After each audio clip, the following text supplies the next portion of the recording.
नमस्कार बच्चों। Last time हम डिस्कस कर रहे थे method of formation of alkane. One method of formation of alkane हमने डिस्कस किया था, that is Wurtz method. Wurtz method क्या था? जिसके अंदर एल्काइल हैलाइड्स रिएक्ट करते थे in the presence of sodium. Sodium की प्रेजेंस में एल्काइल हैलाइड रिएक्ट करते थे and there is formation of alkane in the presence of dry ether. Dry ether की प्रेजेंस में रिएक्शन होती थी। दो नेक्स्ट मेथड ऑफ फॉर्मेशन हमारे पास क्या है एल्केन का, that is Corey House synthesis reaction. Corey House synthesis reaction में क्या होता है? Corey House synthesis reaction particularly like a Wurtz reaction ही होती है, लेकिन उसके अंदर हम जो यूज करते हैं alkyl halides and di alkyl lithium cuprate. It means next method of formation जो हमारे पास है that is Corey House synthesis reaction. Corey House synthesis reaction. इस रिएक्शन के अंदर क्या होता है हमारे पास? Generally alkyl halides react with, alkyl halide react करते हैं इसके अंदर di alkyl lithium cuprate. Lithium cuprate के साथ रिएक्ट करते हैं and there is formation of alkane. उसके अंदर क्या होती है? फॉर्मेशन ऑफ एल्केन होता है इन द प्रेजेंस हमारे पास डायरेक्ट ही रिएक्शन करते हैं ये and there is formation of alkane. It means R dash.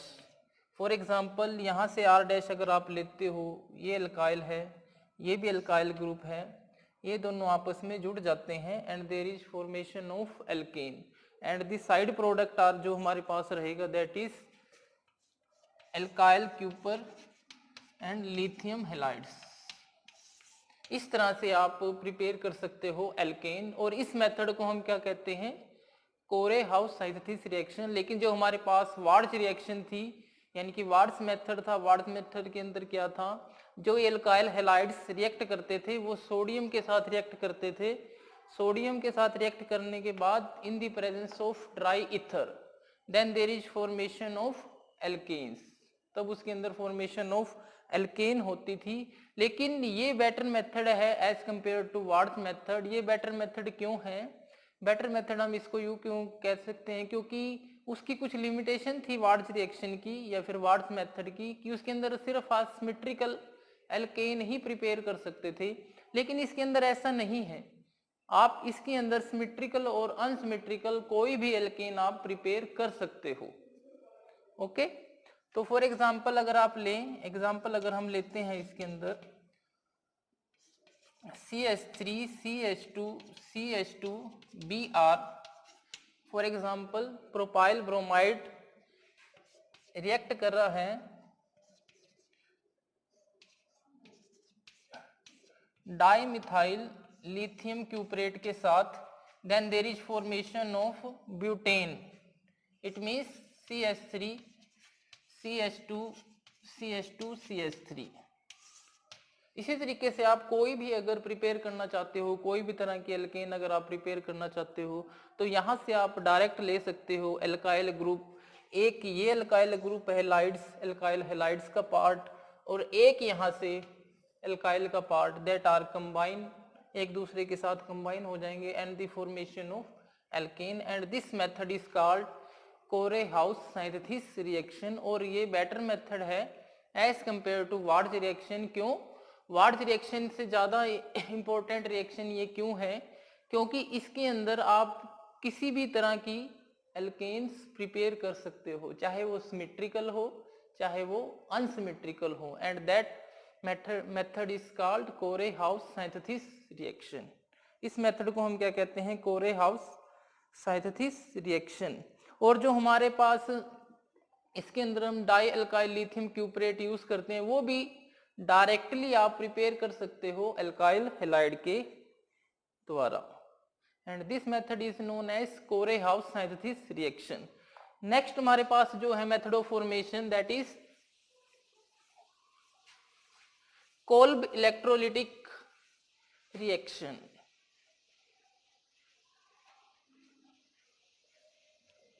Next method of formation हमारे पास नेमिंग रिएक्शन है सारी की सारी। थर्ड मेथड है हमारे पास Kolb electrolytic methods.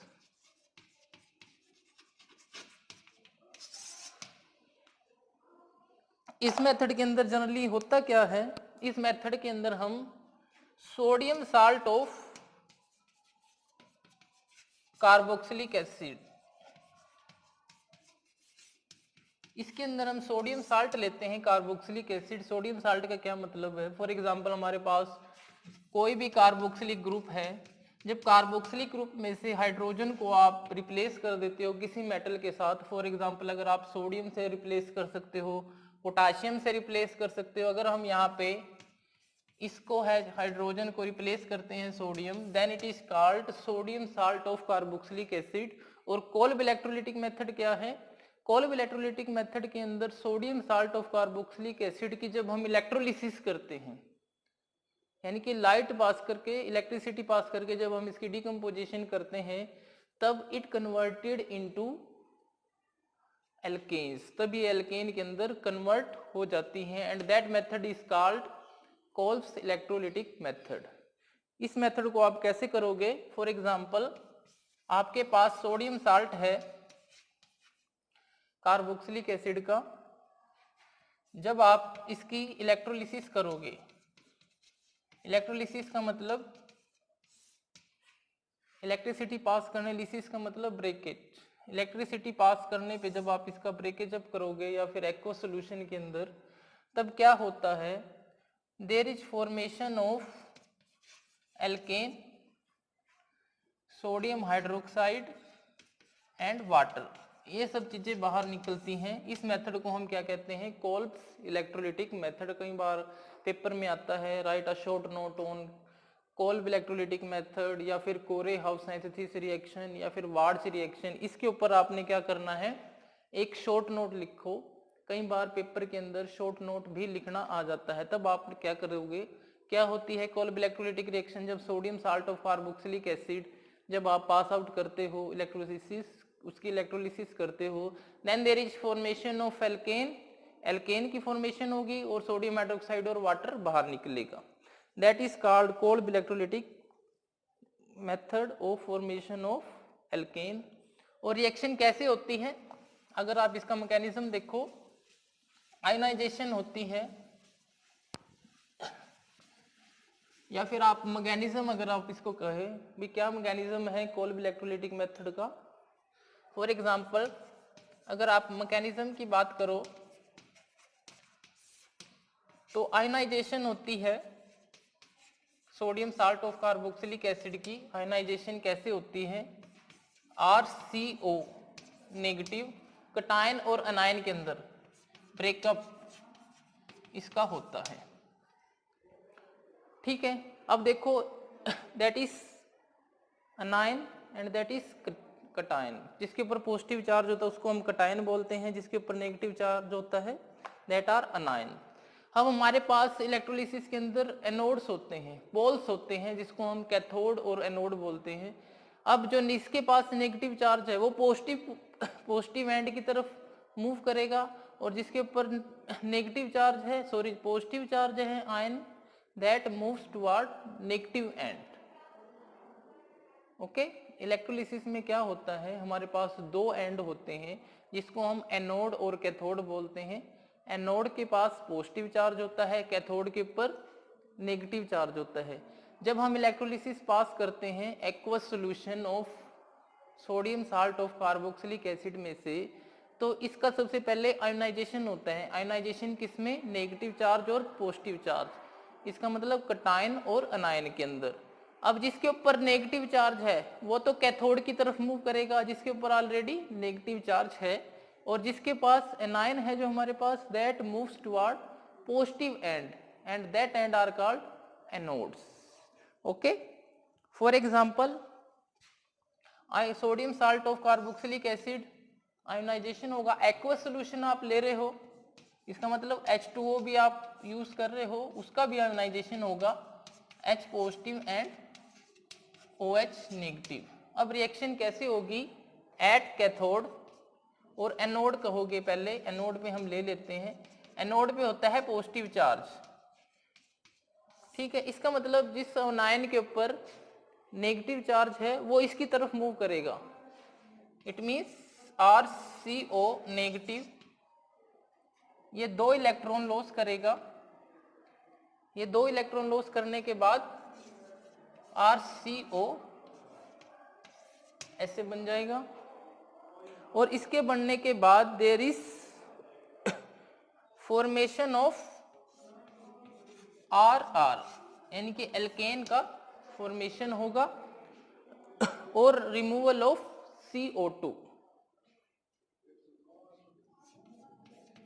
Removal of CO2। इसी तरीके से जैसे एनोड की तरफ अनायन मूव कर गया, उसी तरीके से कैथोड की तरफ कटायन मूव कर जाएगा, बट लिबरेट होगी हाइड्रोजन। H पॉजिटिव 2 इलेक्ट्रॉन लेगा and removal of water, sorry hydrogen, hydrogen gas का रिमूवल होगा। अब आप सबसे बड़ी बात इसके अंदर क्या होती है, कोल्ब इलेक्ट्रोलिटिक मेथड के अंदर जो हमारे पास सोडियम और कार्बोक्सिलेट आयन बनता है, लेकिन लिबरेट हाइड्रोजन हो रही है। क्यों? सोडियम यानी कि Na2 क्यों नहीं लिबरेट हो रहा भाई? Na2 इसलिए नहीं लिबरेट हो रहा because discharge potential of hydrogen is less as compare to sodium. देखो जैसे कि हमने यहाँ पे अनायन लिया था, एनोड की तरफ अनायन मूव कर गया था और remove formation of alkane and CO2 हुआ, उसी तरीके से ये मूव करना चाहिए था, लेकिन ये मूव नहीं करता, बल्कि H पॉजिटिव मूव करता है। क्यों? Because discharge potential of hydrogen is less as compare to sodium. इस मेथड को हम क्या कहते हैं? Kolbe electrolytic method. और इसकी डिसएडवांटेज एक ही है कि भाई आप इस मेथड से methane can not be prepare, methane आप इस मेथड से नहीं प्रिपेयर कर सकते, ये इसकी डिसएडवांटेज है। और एनोड और कैथोड पे जो रिएक्शन होगी, ये रिएक्शन होती है एट कैथोड, कैथोड जिसके ऊपर नेगेटिव चार्ज है, इसीलिए पॉजिटिव वाला उसकी तरफ मूव कर जाता है और पॉजिटिव एंड की तरफ नेगेटिव वाला मूव कर जाता है। Okay, and this method is called Kolbe electrolytic method. Next method है हमारे पास decarboxylation of mono carboxylic salt। Next method of preparation of alkane।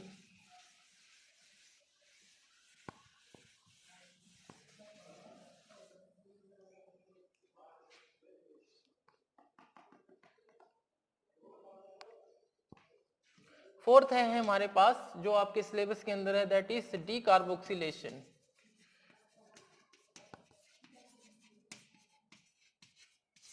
Decarboxylation का मतलब लॉस, डी का मतलब होता है लॉस, कार्बोक्सिलेशन का मतलब कार्बोक्सिलिक ग्रुप। ओके, डी का मतलब होता है लॉस, कार्बोक्सिलेशन का मतलब उसका बाहर निकलना। Decarboxylation, loss of carboxylic group. इसके अंदर क्या होता है, जब हम कार्बोक्सिलिक साल्ट लेते हैं कोई भी, या फिर कार्बोक्सिलिक एसिड भी आप यहाँ ले सकते हो, फॉर एग्जांपल अगर हम कार्बोक्सिलिक एसिड ही ले, in the presence of soda lime CaO, sodium hydroxide and calcium oxide की प्रेजेंस में जब रिएक्शन होती है, then there is removal of COO, ये रिमूव हो जाता है and formation of RH plus CO2, and this method is called decarboxylation. इस मेथड को हम क्या कहते हैं? डीकार्बोक्सिलेशन।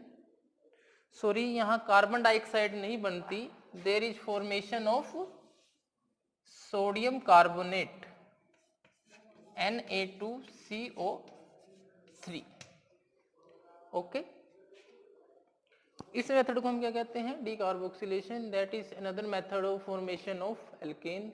तो ये थे सारे हमारे पास method of formation of alkane. 4 method आपके सिलेबस के अंदर हैं, दैट इज सबसे पहले Wurtz reaction, Wurtz method, next is Corey House synthesis reaction, third is Kolbe electrolytic method and fourth is decarboxylation. Decarboxylation किसे बोलते हैं, यानी कि loss of carboxylic group, carboxylic group का लॉस हो जाना इन the presence of soda lime, उसको हम क्या बोलते हैं, डीकार्बोक्सिलेशन। ओके, इसी तरीके से अगर आप कोई एग्जांपल लिखना चाहो, साल्ट भी आप ले सकते हो यहाँ पे, फॉर एग्जांपल जैसे कि Na in the presence of calcium oxide then there is formation of RH।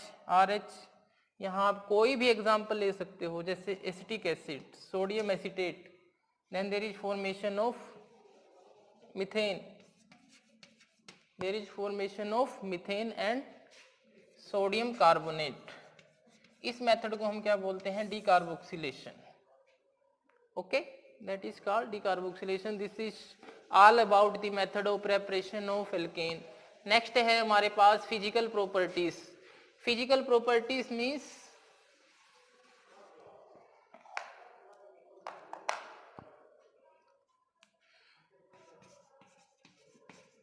Physical properties.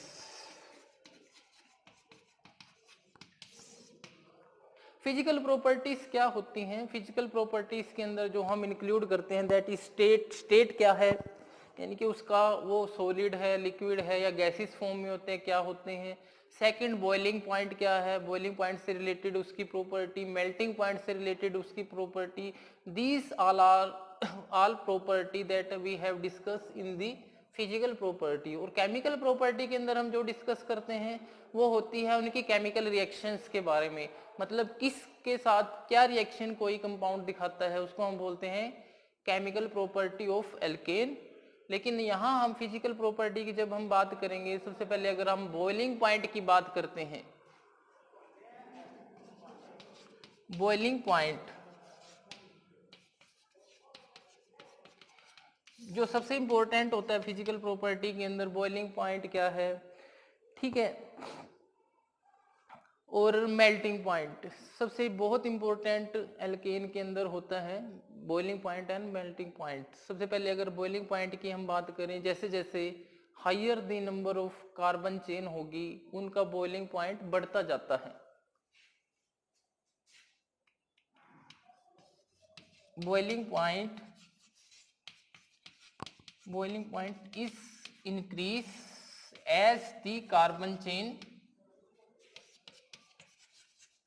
Chain are increase. जितना ज्यादा आप कार्बन नंबर बढ़ाते जाओगे, कार्बन नंबर बढ़ाने का मतलब है अगर हमारे पास एक प्रोपेन है, ब्यूटेन है, पेंटेन है, जैसे जैसे आप कार्बन चेन नंबर बढ़ा रहे हो उनका बॉइलिंग पॉइंट भी इंक्रीज होगा।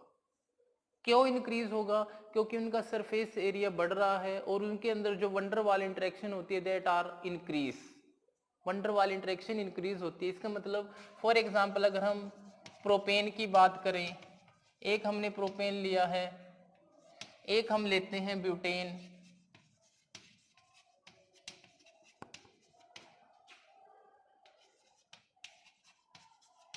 और एक हम ले लेते हैं पेंटेन।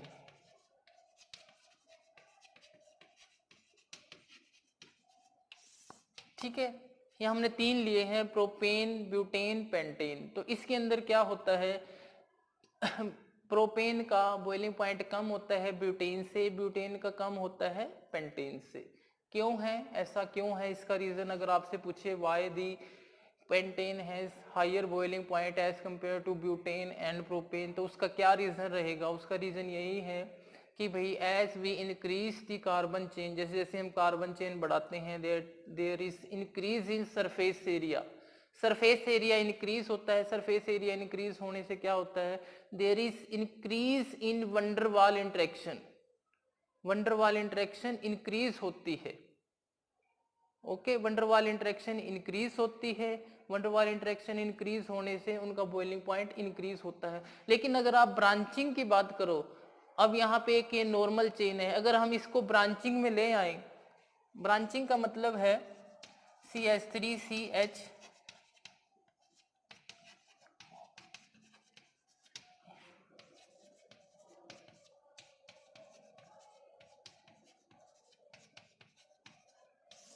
अब यहाँ पे आप देखो, एक पेंटेन को हमने एक नॉर्मल फॉर्म में लिखा है, एक आइसो फॉर्म में लिखा है, और एक हमने लिखा है नियो, ठीक है, यानी कि primary secondary and tertiary form में हमने लिखा है।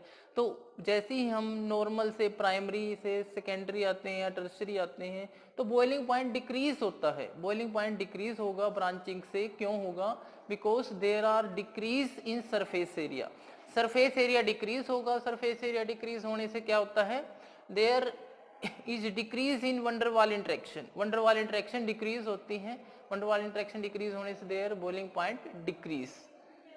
Okay, this is all about boiling point of alkane. अगर कई बार आपके पास क्वेश्चन आए, क्वेश्चन के अंदर एक के अंदर तो ब्रांचिंग दे रखी है, एक के अंदर नॉर्मल चेन दे रखी है, तो आपने ये बात ध्यान रखना है जिसके अंदर ब्रांचिंग होगी उसका बॉइलिंग पॉइंट कम होगा। कम क्यों? सरफेस एरिया कम है, वंडरवाल इंटरेक्शन उनकी कम है, therefore boiling point is decrease as we increase the branching. जैसे हम ब्रांचिंग इंक्रीज करते हैं तो बॉइलिंग पॉइंट डिक्रीज होता है। ओके, नेक्स्ट है हमारे पास मेल्टिंग पॉइंट। बहुत important property melting point alkane की है। कैसे?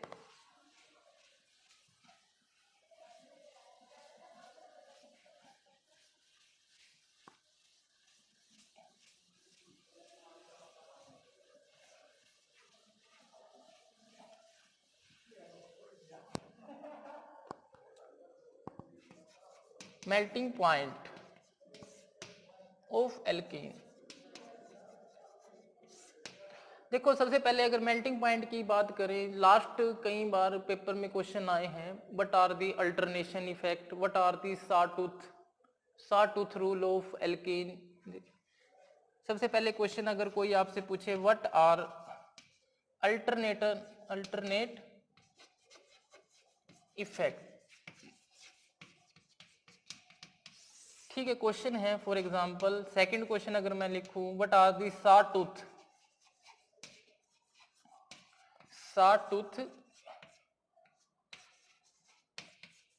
Rule of alkene.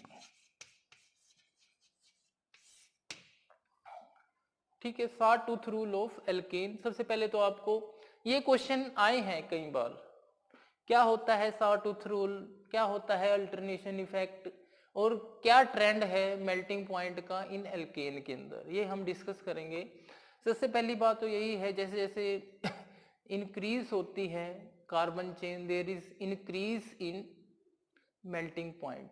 लेकिन मेल्टिंग पॉइंट इंक्रीज होने का ट्रेंड क्या है, उसको हम बोलते हैं अल्टरनेशन एंड सॉटूथ रूल। क्या है हम ये डिस्कस करेंगे।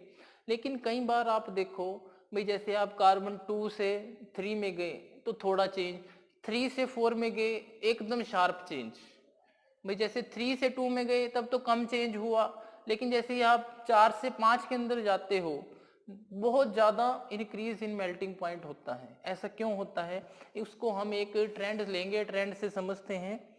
फॉर एग्जांपल एक डाटा मेरे पास लिखा हुआ है मैंने, डाटा क्या है,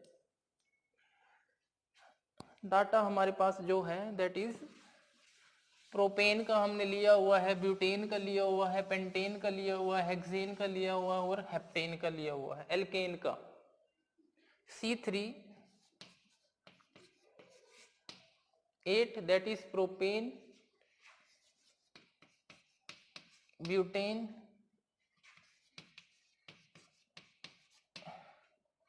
पेंटेन, हेक्सेन एंड हेप्टेन।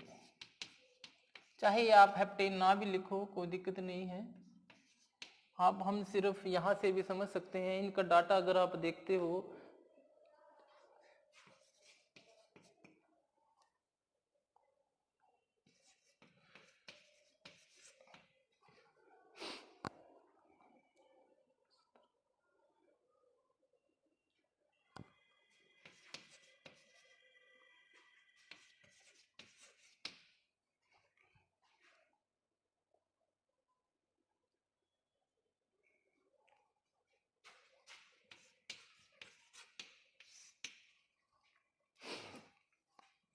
ये देखो, हम अल्टरनेशन इफेक्ट को कैसे समझेंगे। एक हमारे पास डाटा दिया हुआ है, दैट इज प्रोपेन। ये प्रोपेन है जिसका मेल्टिंग पॉइंट 85 है। जब आप 3 कार्बन से 4 कार्बन पे जाते हो, देखो यहाँ 85 से एकदम चेंज हुआ 138, ओके। लेकिन जब आप कार्बन 4 से कार्बन 5 जाते हो, वो सिर्फ इंक्रीज कितना है आपके पास, 5 केल्विन का है, एक तरह से इंक्रीज है। लेकिन जब आप यहां से यहां जाते हो तो पूरा का पूरा आप यहाँ पे देखो 38 और 15 53, ठीक है। देखो यहां भी सिर्फ एक कार्बन चेन की डिफरेंस है और यहां भी एक कार्बन चेन का डिफरेंस है। जब आप 5 से 6 में जाते हो, ठीक है, 5 से 6 में जाते हो तो बहुत ज्यादा इंक्रीज हो जाता है, दैट इज, ठीक है। लेकिन 6 से जब आप 7 में जाते हो तो सिर्फ 3 केल्विन का डिफरेंट है। अब आपने एक चीज नोट करो इस डाटा से, जब आप कार्बन 3 से जा रहे हो 4 में तब तो बहुत ज्यादा इंक्रीज हो रहा है। लेकिन जब आप 4 से 5 में जा रहे हो तब बहुत माइनर सा इंक्रीज। लेकिन जब आप 5 से 6 में जा रहे हो अगेन बहुत ज्यादा इंक्रीज।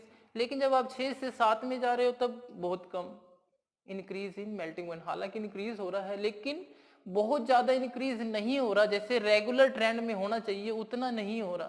तो इसका क्या रीजन है, इसको हम क्या कैसे एक्सप्लेन करेंगे और कैसे समझेंगे, ये सबसे बड़ा पॉइंट है। तो सबसे पहले आप देखो कार्बन 3 इस ओड नंबर, ओड से जब आप इवन की तरफ जा रहे हो तो बहुत ज्यादा इंक्रीज, लेकिन जब इवन से ओड की तरफ जा रहे हो तो सिर्फ स्मॉलर सा डिफरेंस। अगर आप इसको खोल के लिखो CH3 CH2, इसको आप जिगजैग वे में लिख लेते हैं। एक तरह जिगजैग वे होता है इसका। जिगजैग वे क्यों होता है, जब आप इसका स्ट्रक्चर, डिफरेंट स्ट्रक्चर डिस्कस करोगे, इसका स्ट्रक्चर जैसे हमने पीछे पढ़ा है टेट्राहेड्रल स्ट्रक्चर होता है। जब आप टेट्राहेड्रल स्ट्रक्चर इसका बनाते हो, इसका मतलब इसका जिगजैग ऊपर नीचे इसका जिगजैग स्ट्रक्चर बनता है। अगर जिगजैग आप प्रोपेन का बनाओ तो methyl, methylene and methyl group. इसी तरीके से आप जब कार्बन 4 का बनाते हो CH2 CH3। अब आप स्ट्रक्चर प्रोपेन और ब्यूटेन का देखो, सिर्फ 2 का देख लेते हैं सबसे पहले हम। तो इनकी स्ट्रक्चर के अंदर क्या डिफरेंट है, ठीक है। अब आप यहाँ पे देखो, जब एंड ग्रुप हैं जो वो सेम साइड में आ रहे हैं, ठीक है। और जब यहाँ पे आप देखो एंड पॉइंट है, जो एंड ग्रुप है दैट आर ऑन अपोजिट, ये ऊपर की साइड है, ये बिलो है, ठीक है। लेकिन जब आप प्रोपेन देखते हो मिथाइल ग्रुप दोनों अबव है, यानी कि सेम साइड है। सेम साइड होने से क्या होता है, because of same side in case of odd number of carbon atom, जब आप ओड नंबर कार्बन एटम की बात करते हो उसके अंदर एंड ग्रुप है जो सेम साइड में आते हैं, they can not fit closely in the close packed structure of alkene. Same side होने की वजह से एंड पॉइंट इनके वो क्लोजली पैक स्ट्रक्चर के अंदर फिट नहीं होते, पूरी तरीके से फिट नहीं होते, इसीलिए उनका मेल्टिंग पॉइंट कम है। लेकिन अब आप अगर वो even number of carbon atom की बात देखो, even number of carbon atom के अंदर क्या होता है, जो एंड पॉइंट है या एंड ग्रुप है वो अपोजिट साइड आते हैं। बिकॉज ऑफ अपोजिट साइड यानी कि ट्रांसपोजिशन होने की वजह से वो क्रिस्टल लैटिस के अंदर फिट आ जाते हैं। उस क्रिस्टल लैटिस में फिट होने करके इनका मेल्टिंग पॉइंट ज्यादा होता है as compare to odd number of carbon atom. इसीलिए जब आप देखो कि इवन से ओड जा रहे हो तब तो बहुत कम इंक्रीज हो रहा है। कम इंक्रीज का मतलब क्योंकि उनके एंड है ना जो पॉइंट ग्रुप, ओड केस के अंदर सेम साइड रहेंगे, चाहे वो नीचे की साइड हो चाहे ऊपर की साइड हो, सेम साइड होंगे। सेम साइड होने से क्या होगा, they can not fit closely in structure, structure के अंदर क्लोजली फिट नहीं होंगे। लेकिन इवन के अंदर they fit closely, therefore their melting point are increase, क्योंकि उनको मेल्ट करने के लिए बहुत ज्यादा हमें सप्लाई करनी पड़ेगी एनर्जी, उसको हम क्या बोलते हैं, मेल्टिंग पॉइंट, इसलिए उसका मेल्टिंग पॉइंट ज़्यादा होता है और उनका कम होता है in case of odd number of carbon atom. और इसी को हम क्या बोलते हैं, इसी को हम क्या बोलते हैं, अल्टरनेशन इफेक्ट। अल्टरनेशन इफेक्ट की बिकॉज ऑफ अल्टरनेशन इफेक्ट जो इवन नंबर ऑफ एल्केन है, even number the alkene which contain even number of carbon atom fit closely हो जाते हैं, लेकिन ओड नहीं होते, उन्हीं को हम अल्टरनेशन इफेक्ट बोलते हैं और उन्हीं को हम साटूथ रूल ऑफ एल्केन बोलते हैं। This is all about physical properties of